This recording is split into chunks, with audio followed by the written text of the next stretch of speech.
안녕하세요. 탑골드무비의 큐레이터 영화 저널리스트 박희은 편집장입니다. 이 실화 범죄를 소재로 한 영화는 정말 많죠. 이 중에서도 이 영화보다 더 영화 같은 현실이 영화로 만들어져서 아주 오랫동안 관객의 기억 속에 잊을 수 없는 명장면을 남긴 작품이 있습니다. 오늘은 유전무죄, 무전유죄, 비지스의 홀리데이로 유명했던 한국에서 벌어진 실제 인질극, 이 영화 같은 순간을 더 강렬한 영화로 탄생시킨 2006년작, 양윤호 감독이 연출하고 이성재, 최민수 배우가 출연한 홀리데이 소개해드리겠습니다. 서울의 한 판자촌에 비상벨이 요란하게 울립니다. 애들 집 안에 올라가게 하세요. 어르신 빨리 들어가시고요. 판자촌에 집결하는 험악한 표정의 사내들.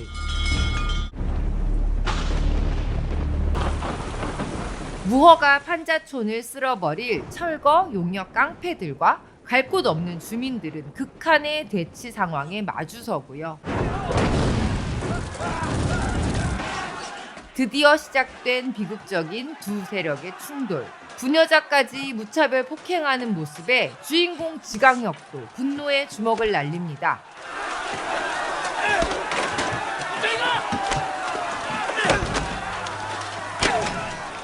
바로 그때 현장으로 다가오는 우산 속의 사나이.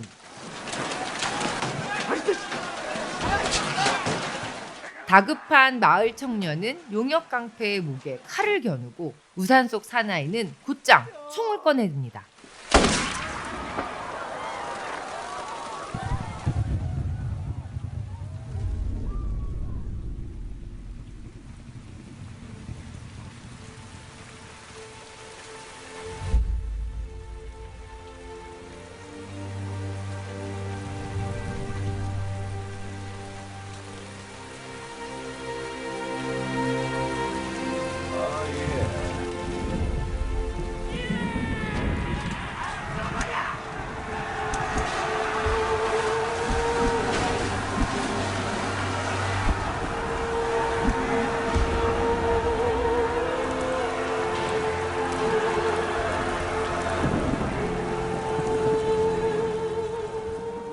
그렇게 한 발에 총성이 울리고 그날의 난투극은 지강혁에게 징역 17년의 중형을 떠안깁니다.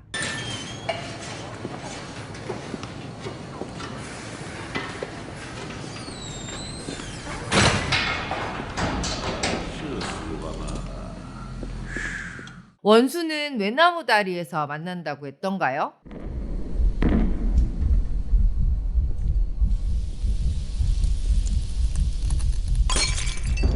동생을 총으로 쏜 경찰 김한석에게 강혁이 달려듭니다.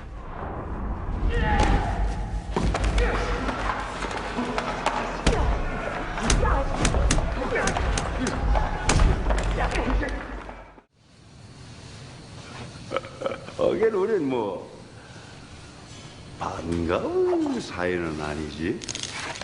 아주 마음에 드는 지랄이에요. 독박.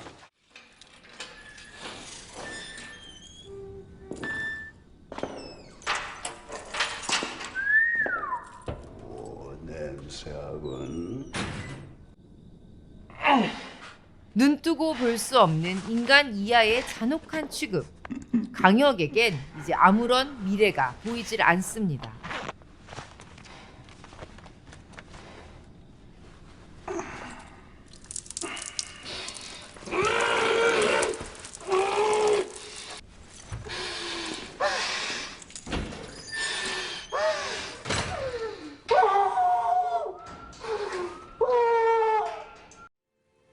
그렇게 김한석의 집요한 괴롭힘 속에 강혁은 분노의 칼을 갈며 하루하루를 버티죠.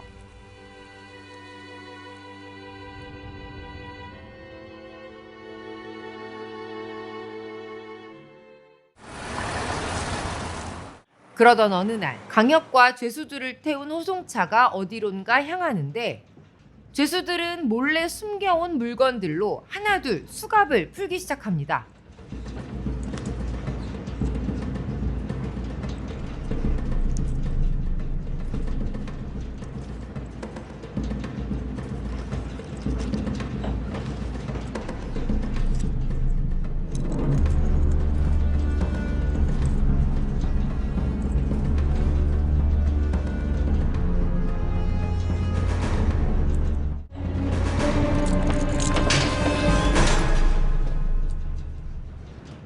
하지만 여우 같은 김한석은 이미 눈치를 채고요. 절체절명의 위기. 이때 놀라운 일이 벌어집니다.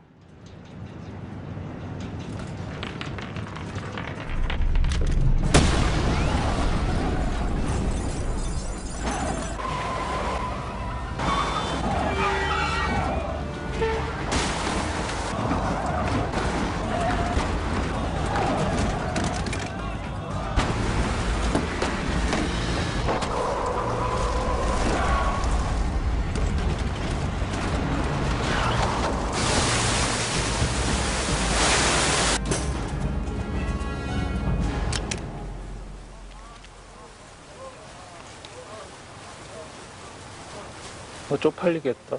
그렇게 서로의 처지가 뒤바뀐 경찰과 죄수들. 기세등등하던 김한석은 어떤 최후를 맞이할까요? 야, 날 죽여.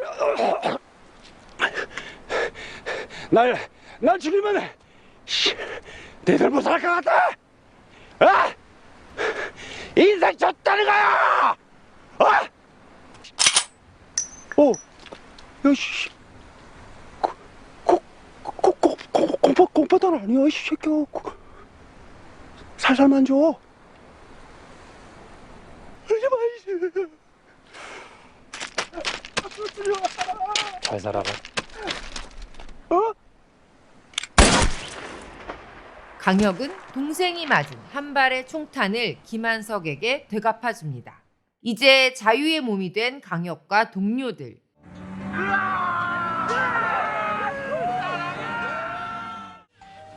응? 이거 왔다. 응, 나가봐. 얘 많이.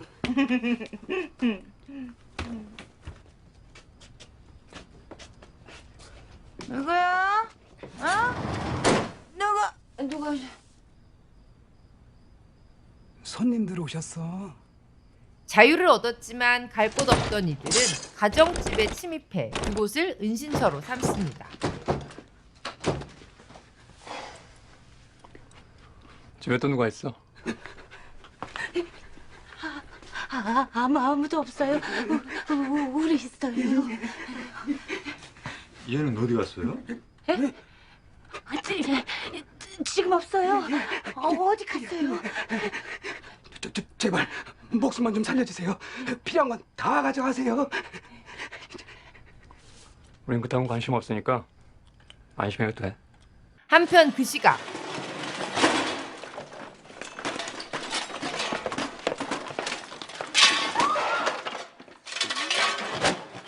강혁의 총에 맞은 김한석이 기적처럼 눈을 뜹니다.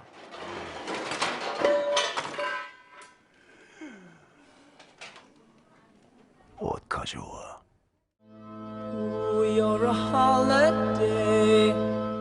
유전무죄, 무전유죄. 그들의 마지막 탈주 끝엔 꿈같은 홀리데이가 기다리고 있을까요? 지금까지 홀리데이였습니다.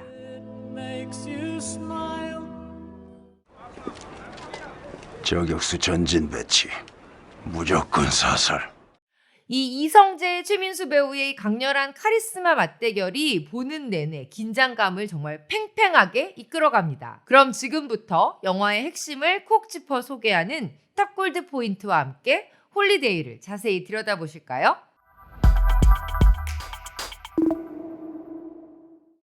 탑골드 포인트 하나. 범죄자인가? 시대의 피해자인가? 영화 홀리데이는 1988년 실제로 벌어졌던 한국에서는 흔치 않은 무장 인질 사건, 지강헌 사건을 소재로 한 작품입니다. 1988년 10월 우리 모두가 서울 88 올림픽의 성공적인 개최로 들떠 있을 때 이 교도소로 이송 중이던 호송버스에서 12명의 재소자가 아주 치밀한 사전 계획하에 총과 실탄을 빼앗아서 탈출하는 전대미문의 사건이 발생합니다. 지강원을 포함한 6명의 일당은 서울이라는 이 대도시에 비상계엄을 방불케 하는 경찰의 포위망을 뚫고요. 무려 8박 9일 동안 숨막히는 탈주극을 벌였죠. 그 와중에 강도짓도 벌이고 가정집에 침입해서 인질극을 벌이는 등 정말 서울이 공포의 도가니였다고 하는데요. 한편으로는 이들을 옹호하는 사람들도 있었습니다. 인질에게 존댓말을 쓰고 정중하게 대하는 등 의적 같은 분위기를 풍기기도 했기 때문이죠. 게다가 마지막 대치 상황에서 유전무죄, 무전유죄를 외치면서 사회적 이슈를 만들었죠. 마지막 인질극을 벌이던 지강원은 더 이상 도망갈 곳이 없다는 걸 직감했다는 듯이 비지스의 홀리데이를 틀어달라고 하면서 결국은 경찰에 사살됐죠. 이 사건은 이 영화 같은 스토리 때문에 정말 많은 영화 제작사가 영화로 만들려고 탐냈을 만큼 정말 매력적인 실화였던 건 분명했습니다. 탑골드 포인트 2. 이성재의 복근, 최민수의 금리. 이 작품은 인질범 이성재와 경찰 최민수의 불꽃 튀는 카리스마 대결로 당대의 화제를 불러일으켰습니다. 특히 이성재 배우는 비록 범죄자이긴 하지만 인간적인 매력이 있는 탈주범 지강혁 역을 맡았고요. 최민수는 그의 뒤를 그림자처럼 쫓는 아주 비열하고 악랄한 경찰관 김한석으로 변신합니다. 이 작품에서는 두 배우의 파격 변신이 화제가 됐는데요. 이성재 배우는 뼈를 깎는 체중 조절로 만든 복근이 드러난 포스터가 인터넷을 뜨겁게 달구기도 했습니다. 촬영 내내 닭가슴살과 채소만으로 만든 복근이 이 영화 속 지강혁의 트레이드 마크가 됐죠. 한편 최민수는 악랄한 교도소 부소장 김한석이 되기 위해서 8kg 정도 살을 빼고 긴 장발을 묶은 독특한 헤어스타일 그리고 금리를 박아 넣어서 그만의 새로운 악역 카리스마를 완성했습니다. 이 영화 속에 아주 인상적인 비하인드가 있는데요. 최민수 배우가 이동하던 중에 교통사고를 당해서 오른쪽 팔을 아예 쓰지 못할 정도로 중상을 입고 바로 2주 뒤에 촬영에 복귀했다고 해요. 이 오른팔을 쓰지 못했던 최민수 배우는 극중 캐릭터를 왼손잡이로 설정을 바꾸고요. 영화 속에서 지강혁이 쏜 총에 오른쪽 어깨를 관통당하는 장면을 넣으면서 자연스럽게 자신의 부상을 영화에 담았고 모든 촬영을 아주 무사히 마칠 수 있었다고 하네요. 탑골드 포인트 3.